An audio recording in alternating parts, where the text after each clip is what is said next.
आता पाहूया टॉप 9 राजकीय बातम्या।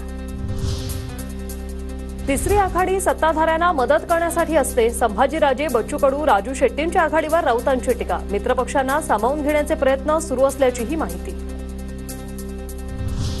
शिवसेनेत तिकीट मिळवण्यासाठी 20 कोटींची मागणी। लक्ष्मण हाकेंचा मुख्यमंत्री शिंदेंवर आरोप।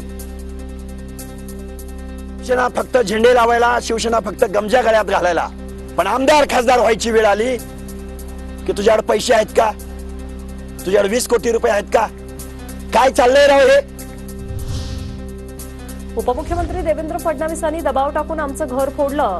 मात्र माजी मंत्री मधुकरराव चव्हाण यांचा आरोप। लोकसभा निवडणुकीत मधुकरराव चव्हाण यांचे पुत्र सुनील चव्हाणांनी केला होता भाजपात प्रवेश। तुला फडणवीस साहेबांनी माझ्यापेक्षा तुम्ही लहान आहात आणि आमचं घर फोडून आम्हाला अस्वस्थ केलात, बदनाम केलात, त्याचं दुःख आम्हाला ते कधी ते फेडावं लागेल। राजकारण असा धंदा आहे ज्यात शिव्या खायची तयारी ठेवावी लागते। शिव्या खायची तयारी असेल तरच जनतेला न्याय देऊ शकतात।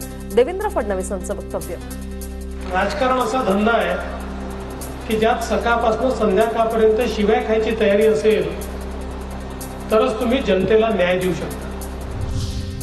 अजितदादा कामाचे व्यक्ती। नितेश राणे फुल टाइम रिकामे, त्यांना कामधंदा नाही म्हणून ते बडबड करतात। राणेंनी आता माईक दिसला की उड्या मारू नये, अमोल मिटकरींची राणेंवर टीका।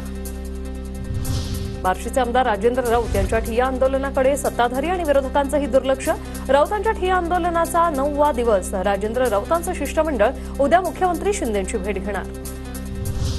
काँग्रेस पवार गटासमोर नाक रगडलं तरी उद्धव ठाकरेंना मुख्यमंत्रीपद मिळणार नाही। संजय राऊतांनी फुशारक्या मारू नये, नितेश राणेंचा टोला। कितीही काँग्रेसच्या समोर नाक रगडलं तरी, कितीही तुतारीच्या समोर नाक रगडलं तरी उद्धव ठाकरेला या जन्मात मुख्यमंत्री पद हे मिळणार नाही। अशोक चव्हाणांचे मेहुणी भास्कर पाटील खतगावकर आणि मिनल खतगावकरांचा काँग्रेसमध्ये प्रवेश। माजी आमदार ओमप्रकाश पोकळनाही काँग्रेसमध्ये दाखल। मी माझ्या घरी परत आलो, भास्कर खतगावकर यांची प्रतिक्रिया। अशोक चव्हाण स्वतःचं असुरक्षित, ते काय सुरक्षा देणार आहेत? त्यांना कायम तिकडे राहू द्या।